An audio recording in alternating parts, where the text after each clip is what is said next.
시청자 여러분, 안녕하세요. 안녕하세요. 예, 강은정TV의 은정입니다. 네. 오랜만에 선생님을 이렇게 찾아왔는데요. 네, 잘 지내셨죠? 선생님, 이 질문이 너무 무거워서 왔어요. 그래, 질문. 그렇죠. 이렇게 달아주시면 답을 해드리는 게 너무 당연한데, 제가 이게 혼자 하기에는 너무 어려운 문제고요. 깊이가 있고, 그래서 일단 선생님을 찾아오는 게 가장 빠른 길이라서 왔습니다. 이런 글을 달아주셨어요. 질문이 총 7가지인데요. 북한 실정을 보면은 마음이 아프다가도 통일이 되면 2,500만 명은 다 남한에서 먹여 살려야 하는 건가요? 이렇게 하십니다. 그렇게 질문하는 분들이 종종 계셔. 그래요? 근데 이 문제는 예. 대한민국을 먹여 살린다. 이거는 있을 수도 없는 일이고요. 네. 있어서도 안 되는 일입니다. 북한이 정리된다 하는 거는 북한 2,300만을 대한민국이 먹여 살려야 되는가? 이거 아니요. 이 문제가 시작되자면 북한 김일성 적속 정권이 철퇴되고 무너지고 북한 자유화 길에 들어설 때 이 문제도 제기될 거예요. 그러면 우리가 북한 자유화 들어섰다 해서 대한민국이 쑥 올라서 북한 주민들 2,300만이고 2,000만이고 먹여 살린다는 건 말도 안 됩니다. 그런 일은 있을 수 없습니다. 대한민국의 극적인 피해를 볼 수 있습니다. 그렇기 때문에 그때는 일정 기간 북한 땅을 군사분계선을 딱 봉쇄하고 북한 땅 스스로 북한 주민들이 자유화되는 날까지 살아남은 북한 주민들이 북한 땅에서 정치개혁부터 먼저 해버려야 됩니다. 분명히 나올 겁니다. 그런 자치기구가. 그때 정치적 개혁을 해버린다. 정치적 개혁의 말하자면 과제는 뭔가?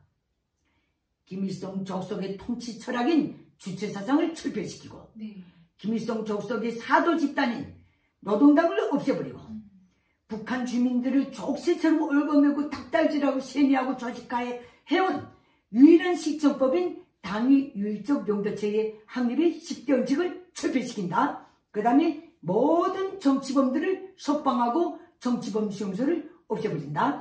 그 다음에 5째, 중국식 개혁개방이 아닌 대한민국식 개혁개방의 길에 들어선다.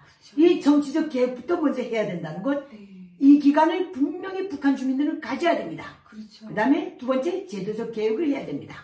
제도적 개혁은 김일성 적석이 전인민적 소유, 협동적 소유하면서 북한의 모든 생산수단을 독점했던 그걸 깨버리고 모든 주민들이 자기 사적 소유를 가질 수 있도록 제도적 개혁을 들어가야 된다. 모든 국가 재산이었던 것, 국가 재산 같지만은 김일성 적석이 재산이었던 북한의 모든 산업시설, 땅, 진짜 농경지, 아브라 다 북한 주민들에게 분배해줘야 된다는 거. 돈을 받지도 말고 돈을 주고 해소하지도 말고 무상몰수, 무상분배에 딱 들어가야 된다는 것. 그리고 여기에 해당된 법적 보호가 따를 수 있게끔 대한민국 모든 관련 법들을 참작해가지고 법적 보호를 위한 사적 재산에 대한 소유에 대한 법적 보호를 위한 모든 대책을 다 세워야 된다는 것. 이걸 해놓고 그러면 북한 주민들이 경쟁력을 갖출 수 있는, 경쟁에 뛰어들 수 있는 모든 족쇄가 다 끊어져 나가는 거예요. 그러면 그 다음에 북한 주민들이 자기가 분배받은 어떤 소유에서 어떻게 앞으로 자기 삶을 개척해 나가고 돈을 벌고 잘 살 수 있겠는가, 그걸 북한 주민들이 고민하는 시간을 줘야 됩니다. 그 시간이 1년이 될지 3년이 될지 몰라도 그 시간은 무조건 줘야 됩니다. 그 시간을 무조건 줄 때 당장 굶주림에서 갓 해방 자유화됐지만은 먹고 살 게 없는 식량 기근에 만성적으로 헤매고 있는 북한 주민들을 적극적으로 지원해줘야 된다. 전 세계 구호물자가 다 들어가게 하고 대한민국이 쌓아놓고 주겠다고 하던 쌀들도 그때 서슴없이 북한의 지원물자로 원조 물자로 보내줘야 된다는 것. 그래서 모든 식구수에 따라서 남녀노소에 관계없이 하루에 한 끼씩 옥수수든 잎사리든 어떤 대치식품이든 다 배급제로 내주는 그런 기간을 꼭 거쳐야 된다는 것. 이거는 대한민국의 기반을 흔드는 일은 아니거든. 그렇죠. 지금 국제식량기구요 뭐요 네. 얼마나 많이 북한을 도와주려고 노력하네. 네. 그 모든 걸 다 아낌없이 받아가지고 말하자면 사심없이 받아가지고 북한 주민들이 당장 먹는 문제부터 단 몇 년간이라도 1년간이라도 해결해 줘야 된다는 것. 이 시간에 북한 주민들은 자기가 앞으로 국가로부터 인정받은 법적 재산을 가지고 어떻게 경쟁력을 키우며 살아나가겠는가, 이 고민을 끝없이 해야 된다는 것. 그렇죠. 이런 시간을 북한 주민들에게 무조건 줘야 됩니다. 그리고 이제 그런 경쟁력이 어지간히 생기고 그럴 때 열심히 본인들이 일을 해서 먹고 사는 문제가 우선 해결되고 경쟁력을 갖출 때쯤 대한민국의 경제 성장과 북한 주민들이 새로운 삶을 위한 성장, 경쟁력이 어느 정도 됐을 때, 그때는 이 상태에서 통일해도 대한민국의 경제가 급격한 타격을 받을 일은 없을 것이다. 이런 판단이 있을 때 남북한 전체 국민의 손모에 붙여서 통일로 갑시다. 아니면 아니다, 시간이 좀 더 필요하다. 이걸 결론 내려야 됩니다. 그래서 이런 방향으로 천천히 마지막 통일국가가 될 것이 분명한 한반도 문제를 해결해 나가야 된다. 제 말은 그겁니다. 북한 주민들도 대한민국 국민들이 8.15 해방 직후에 오늘 산업의 이 끝없는 선진국이 된 그 과정에서 겪었던 경험과 경쟁과 이 모든 것을 하나하나 깨쳐나가는 시간을 주고 이런 과정이 꼭 필요할 것이라고 저는 봅니다. 그래서 대한민국이 2,500만을 내게 살려야 되는가? 그 걱정은 아닌 듯합니다. 이 일은 걱정하지 않아도 되고 좀 남으면 주면 되는 거고 대한민국 허리가 부러질 정도로 북한에 퍼줄 이유도 없습니다. 북한 주민 스스로가 일어서야 됩니다. 그게 가장 혼란을 줄이는 길이고 가장 북한 혼란을 주민들이 일어설 수 있도록 기회를 주는 그렇죠. 선생님 좀 너무 그거 감사해요. 이런 방향으로 나가야 된다는 거예요. 그리고 선생님이 이제 하신 말씀에 땅을 무상으로 다 나눠줘야 된다고 그러셨잖아요. 무상이야. 이거는 북한 주민들이 70년 동안 저 노예로 산 보상입니다. 보상이지. 이건 무조건 줘야 돼요. 그건 해야지. 어차피 김일성 족속의 땅인데 그걸 무상으로 다 떼앗아서 무상으로 나눠줘야 됩니다. 북한 주민 무슨 돈이 있어서 땅을 사겠습니까? 그러니까요. 그건 보상이에요. 무조건. 그런데 이걸 악용해가지고 어떻게 컨트롤을 잘못해가지고 대한민국의 부동산업자들이 쓸어올라와서 북한 땅을 다 사버리면 안 돼요. 북한 주민들이 어디 가서 살겠습니까? 안 됩니다. 그렇기 때문에 일정 기간은 철저히 38선 군사분계선에 대한 통제가 필요하다. 통일국가로 나가는 완충기 무조건 필요하다. 이 방향으로 생각해 보십시오. 그럼 선생님 막내는 어려울까요? 막내는 해야지. 막내에서 뭔가 막내는 2천만 실향민들이 북에 올라가서 찾아보고 도와줄 수 있으면 도와주고 또 북한에서 고향 방문하고 이 과정은 있어야 될 것 같아요. 그러나 단 뭐가 있는가? 토지 무상, 사적 소유를 무상 분배하는 그 시점까지 북한에서 거주하고 살았던 주민들만 그 대상이 될 수 있다. 이렇게 정하지 않으면 안 됩니다. 이런 원칙 같은 것은 유들 있게 다 세워야 될 것 같아요. 정말 세밀하고 구체적인 법이 필요하겠습니다. 그렇지. 선생님. 그건 북한 주민들만이 거기에 대한 대책을 다 내놓을 수 있어. 저 체제 마지막 날까지 희생당하며 살아온 그 중에서 자유투사들이 나와야 돼. 생각하면 너무 마음이 그건 아픈데. 무조건 나오게 돼 있어. 어차피 북한 주민들도 대가를 치러야 되니까. 그렇지. 선생님. 대가를 치러야지. 그러면 선생님 2번 문제 갈까요?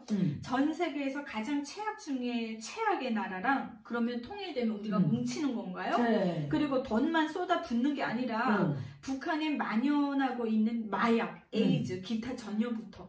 근데 솔직히 북한이 마약이 많지 않습니까? 근데 이 모든 것이 김일성 족속의 국가관리를 더럽게 해서 다 나온 겁니다. 자기네 야욕을 위해서 그 자유화되는 시점에서 이것을 생활이 향상돼 나가는 그 첫 출발점에서부터 이 마약 문제, 에이즈 문제, 정상적인 삶이 차려진다면 누가 마약을 하고 앉아 있겠습니까? 그러니까요. 예, 이건 북한 주민들을 믿으세요. 그리고 최악의 나라와 뭉치는가? 최악의 나라와 뭉치지 않기 위해서라도 북한 재건의 과도기는 꼭 고쳐야 된다.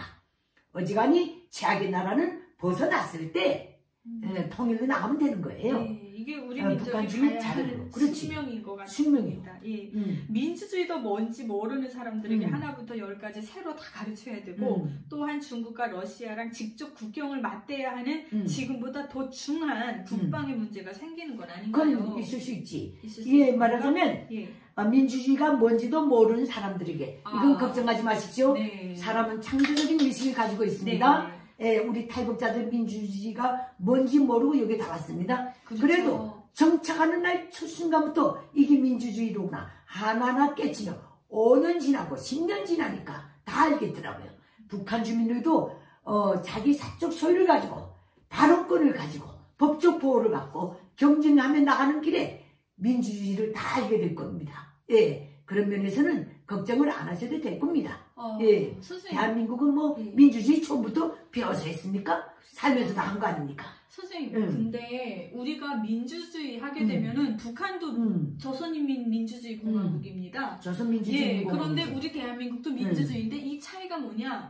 자유민주주의냐 아니냐의 차이잖아요. 선생님. 그러니까 탈북민들이 자유를 솔직히 몰랐어요. 민주주의가 뭔지 우리는 김씨 족속을 향해서 북한 전체가 투표를 할 수 있는 그런 잘못된 민주주의를 살아왔고 우리 대한민국의 민주주의는 그게 아닌 거잖아요. 그렇지. 자유를 아니까 민주주의도 알겠더라고요. 그래서 저는 그냥 민주주의 안 됩니다. 자유민주주의를 가르쳐야 된다고 생각을 합니다. 어떤 사람들은 자유민주주의 자유자 꼭 붙여야 되겠는가? 민주주의 자체가 자유를 제포하고 있다. 이렇게 말하는 사람도 있는데 아직 북한의 인민민주주의 독재가 있는 한 대한민국은 무조건 자유민주주의를 자유자를 붙여서 민주주의를 구사해야 한다. 그렇죠. 발언해야 된다. 이게 내 견해입니다. 사실 이 자유 두 글자가 있는 나라랑 없는 나라의 차이를 보십시오. 어느 남북한의 차이지. 이 자유 두 글자 너무 소중합니다. 자유민주주의. 북한의 인민민주주의는 다릅니다. 인민의 주인이고 인민의 내수이고 인민의 영도자인 수령 하나를 위한 민주주의고 그렇죠. 우리 자유민주주의는 뭡니까? 국민을 위한 민주주의가 자유민주주의입니다. 맞습니다. 북한의 인민민주주의는 수령을 위한 민주주의입니다. 독재지요. 그러니까 북한 땅이 없어질 때까지 북한이 아니고 김일성 족속 정권이 없어질 때까지 우리는 체제 경쟁의 의식을 더 높이기 위해서라도 자유민주주의라는 말은 꼭 썼으면 좋겠습니다. 그리고 국방 문제가 들어갑니다. 북한이 정리된 다음에 국방 문제 지금보다 더 중요한 국방의 문제가 생기는 것 아닌가요? 생길 수 있습니다. 북한 정리된 다음에 우리 대한민국 통일 대한민국의 모든 국토는 중국, 러시아하고 국경을 접하게 됩니다. 우리가 중국이나 러시아하고 군비 경쟁을 할 수는 없지 않습니까?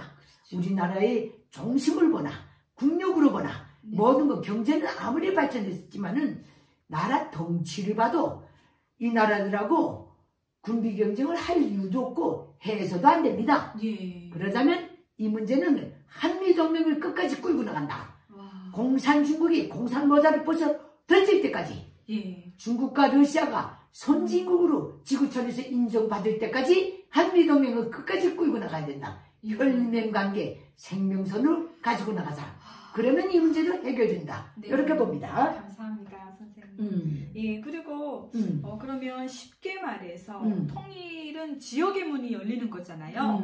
가장 좋은 게 단계적으로 가는 건데 그렇게 가면 좋겠지만 그건 김씨 일가가 있는 한 불가능한 얘기잖아요. 그렇지. 이건 맞는 질문을 해주신 것 같습니다. 단계적으로 가든 뛰어넘든 김씨 족속이 있는 한 그건 전혀 불가능한 일입니다. 단계로 가든 축지법으로 가든 모든 것은 김일성 세습 공산 왕조가 없어질 때 논의할 문제다. 이렇게 봅니다. 선생님 마지막 질문으로 가겠습니다. 왜냐면 질문은 7가지 해주셨는데 선생님께서 착착착 다 정리를 해주셔가지고 이미 답이 다 됐어요.